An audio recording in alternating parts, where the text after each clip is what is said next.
በቃ መሳቂያ መሳለቂያ ነው።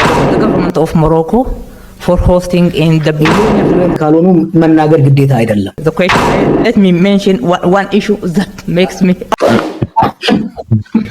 አማርኛ ፊቸር ፎር አወር አማርኛ ራሱ ነው ግዴታ አይደለም። ባይዘው አማርኛም ካልሆነ ኢቭን ከዛም ዝቅ ብለን በኦሮምኛም በሌላ ማስተርጎም ትችላለህ። and the region as a whole አማርኛ the peace መሪዎች በተለይ ሚኒስትሩ እና ይሄ ይሄዱ በየቦታው የሚንተባተቡት ነገር ኔፓል ከርሞ መጣ የሚል ሐሳብ ሰማውና ኔፓል እንዴት ከረመች ጀዋር? ኔፓልና ኢትዮጵያስ ምን አገናኛቸው?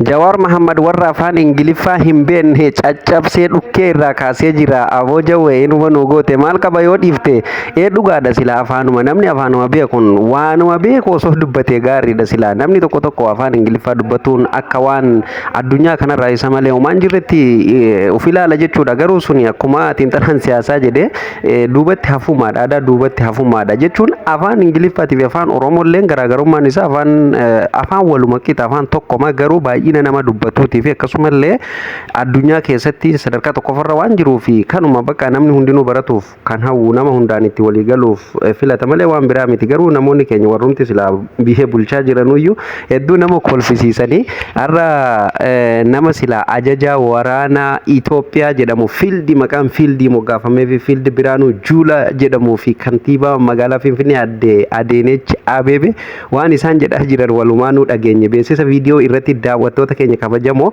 Jawaar asirratti maal jedhe kan jedhullee mee waan qopheeffannee qabna. Akkasumallee mootummaa abbaa irree dhiyoon tana liipaanii keessaa uummanni hiriira bayee garagalche irratti illee gaazexeessaan kun xiinxalaa siyaasaa Jawaar Muhammad gaafatee ture jechuudha. Jawaar illee gara fuula peejii Facebook isaatiin waan barreessee qaba jechuudha. Itoophiyaa fi liipaan maaltu walitti fide? Jawaar yeroo kana xiqqoo Itoophiyaa irraa hiiqee liipaanii numaa'u Itoophiyaatti asiisee fira godhee dubbataa jira waan jedhu gaafatamee jira. Kana irratti ati maal deebifta jedhee gaafannaan gaazexeessanii Jawaar akkas jedhee deebiseef jechuudha. Mee kanarratti illee waan qopheeffannee qabna yaada keenya har'a gamee warra Ingiliffaa caccabsan kan xiinxalaan siyaasaa dhukkee irraa kaasaa jiru kana jechuudha. Viidiyoon kun hedduun ajaa'ibe dhugaa rabbi. Adaaneech Abeebee inuma namatu anna dhibdena akka namni waa itti himuu bakka bira taa'ee jechuudha. Isilleen fuula namaa keessa egaa ani kan na dhibu bar amma gaazexeessitootuma biyya namaa xixiqqooma tokkoyyuu yoo ilaalte akkasumallee warra biyya bilchuu miti jechuudha. Gaazexeessitootuma tokkoyyuu yoo kan ilaaltu ta'e namni waraqarraa waa laalaa waa dubbisuun jiru waan dubbatan bakka sammuma keessaa dubbatu waraqarrallee yoo jiraatte jechuudha ija takka qofaan laalaa bakka akkasitti harfaan dubbifama jechuudha. Garuu keenya kun manaasirii ija kaayyate eega waraqarratti gadi du'e qubee takka takkaan guree dubbise jechuudha. Sila qubee afaan Ingiliffaa sana osoo seera isii eeganii dubbisanillee naman dhibdu garuu qubee takka takkaan guuranii dubbisan Ingiliffaa jedhanii afaan akkasii caccabsanii meel qabamee afaanuma isaaniitiin yoo dubbatan mee hundaafuu walumaan dhaggeeffannee walitti deebina waan Jawaar jedhuuni fi waan fiildi maarshaal Biraanuu Juulaa jedhuu fi adde Adaaneech Abeebee kantiibaa magaalaa Finfinnee jedhaa jiran tunillee waan isiin haasottu mee walumaan dhaggeeffannu hanga dhumaa dhaggeeffadhaa viidiyoo laayikii godha ajaa'iba. ኔፓል ከርሞ መጣ የሚል ሐሳብ ሰማውና ኔፓል እንዴት ከረመች ጀዋር? ኔፓልና ኢትዮጵያስ ምን አገናኛቸው የሚል ጥያቄ እንዳነሳ ነው ያስገደደኝና የጀዋር እጅ አለበትም እያሉ ነው በኔፓል የመንግስት ለውጥ ላይና ያንተ እጅ አለበት? እጅ አለበትም ያው ጓደኞች ኔፓል ሲንጋፖር ስለተማርኩ ኔፓል ዳግሜ እጅ ነበረ ኤሪያው ካሉ ከኛ ሀገር ጋር በፖለቲካ እድገትም በኢኮኖሚ እድገትም ከኛ ሀገር ጋር እና ጽፌዋለሁ መጽሐፍ ውስጥም ትንሽ የሚቀራረቡ ሀገሮች አሉ። ኔፓል አንዷ ነች።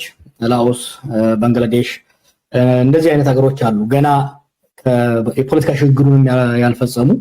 xiinxalaan siyaasaa Jawaar Muhammad waa'ee liipaanii gaafatame irratti haala kanaan deebise jechuudha. Itoophiyaa fi liipaanii akkamiin walitti dhiyeessitee akkasumallee immoo harka kan kee jirti waan jedhamullee gaafannaan lakkee ani harka kiyyaa hin jirtu garuu immoo liipaanii Singaaporii mana barnootaa achittiin baradhee akkasumallee biyya akka Baangalaadeshii fi liipaanii biyyoonni tokko tokko jechuudha waan hundaan warri biyyoonni hanga ammatti poolitikaan keessatti hin babal'atin biyyoonni akkasii suni amma liipaanin dhiyoon tana hiriira baatee yeroo mootummaa abbaa irree ofirraa gara galchituu kana wal qabate ani waan natti fakkaateen barreessee akkasumallee hedduu ogaa waan achitti baradheef malee ani harka kiyya hin jirtu jedhee deebisee jira jechuudha. Kanammoo namoonni hedduu wal jalaa fuudhee Jawaar inumaa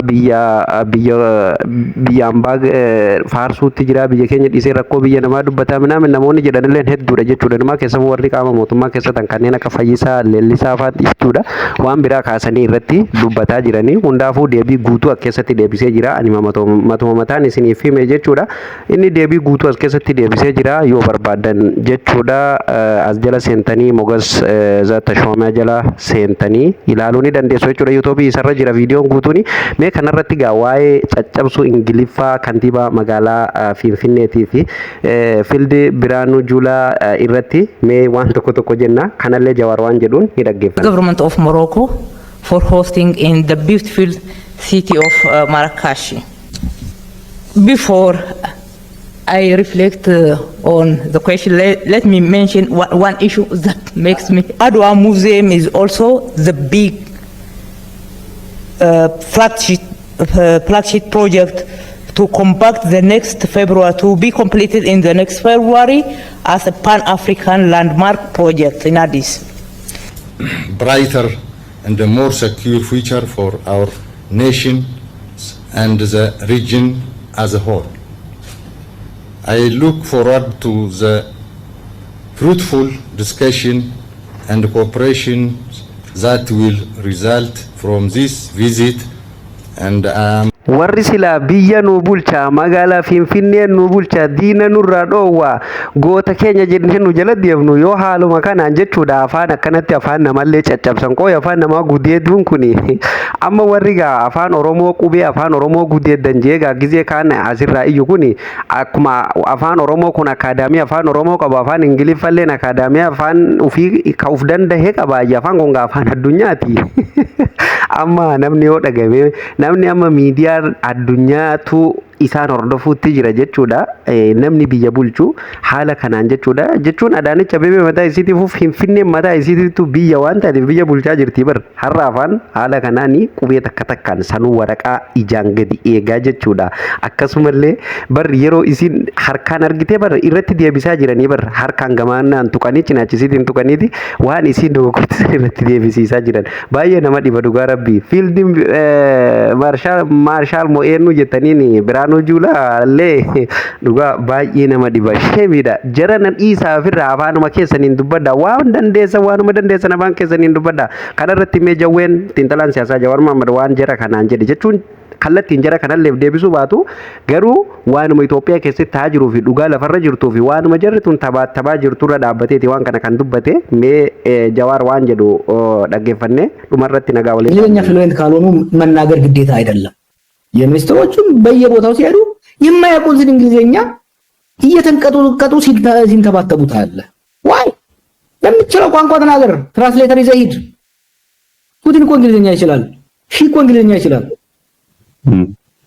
ግን ራሳቸውን ቋንቋ ይናገራሉ። በቋንቋ የመኩራት ጉዳይ ብቻ ሳይሆን ኮምፎርት ብሎ ነው ሐሳቡን መግለጽ የሚችልበትን በራሱ ቋንቋ መናገር ይችላል። እና ይሄ የሄዱ በየቦታው የሚንተባተቡት ነገር አሁን እንድሩስ ከተትከኝና አማርኛ ራሱ ነው ግዴታ አይደለም ባይዘው አማርኛም ካልሆነ ኢቭን ከዛም ዝቅ ብለን በኦሮምኛም በሌላ ማስተርጎም ትችላለህ። ምንም dhugaa dubbatuu fi wanti kun waanuma dhugaa lafa jirtu beekaa jechuun wanni Jawaar jedhu tuni waanuma dhugaa lafa jirtu afaan barbaadaniin dubbatuun aboonuu saalfachiiftan dhugaa rabbii osoo biyya nu bulchaa jirtanuu Finfinnee nu bulchaa jirtanii akkasumallee waraana nu ajajaa jirtanii jennee nama jabaa jennee fiildillee sii kenninee jechuudha. Fiildi maarshaal isiniin jennee osoo nu jirru akkanatti nu saalfachiisun dhugaa rabbii hedduu nu saalfachiiftanii hedduu gadi nu buuftanii jawwee waanuma dhugaa dubbate namoonni kana dhugaa miti jettan immoo dubbiin kun waliin vaalaansii waliin kaasu yoo jettanii san isiniif hin dhiisa jechuudha daawwattoota keenya kun waanuma dhugaa lafa jirtu asirratti immoo ani dubbii gaazixeessaan gaafate kana keessatti deebiseef kana keessatti waa'ee afaan oromoo afaan kana keessatti waan tokko waan xiqqishu qabxii itti qabeetu qaba amaarinyallee yoo waan san wanni godhuu ifoomsuu dadhaban ziqqi jedhanii je gadi bu'anii afaan oromolleetiin argitanii laal afaan oromoo gadi buusee laala hanga inni gadi buuse argitanii wanni kun as keessaa qabxii tokko hubadha hoo afaan amaaralleetiin waan san ibsuu dadhaban gadi bu'anii je ziqqi ብሎ በኦሮመኛ መናገር ይችላሉ ጀ ሲገለ ላል አፋን ኦሮሞ hanga jarri kun tuffii afaan oromootiif laal qaban argite kanaafuu jechuudha hundaafuyyuu jara nanuun saarfachiisinaati bakka deemtanitti kaameeraa ijaaniin eeginaati waraqaa adii ijaaniin eeginaa waan dubbiftan jalqaba koontirool godhaati sana booda ijalaal qarre maayirra baasaati ofirraa dubbisa. Egaan daawwattoota fi kabajamtoota keenya sagantaan keenya kana fakkaata jechuudha har'a baay'een itti kolfee hundaafuu sagantaan keenya xumurame namoonni chaanala keenya haaraa taatan subscribe godhaa guyyaa guyyaan asirratti viidiyoolee gaggabaaboo haala yeroo irratti hundaa'ee oduulee waqtaawaa asirratti isiniif dhiyeessa jechuudha daawwattoota keenya subscribe godhaa nu hordofa sagantaan keenya goolabamee sagantaa itti aanu namatti deebinutti nagaa ta'a.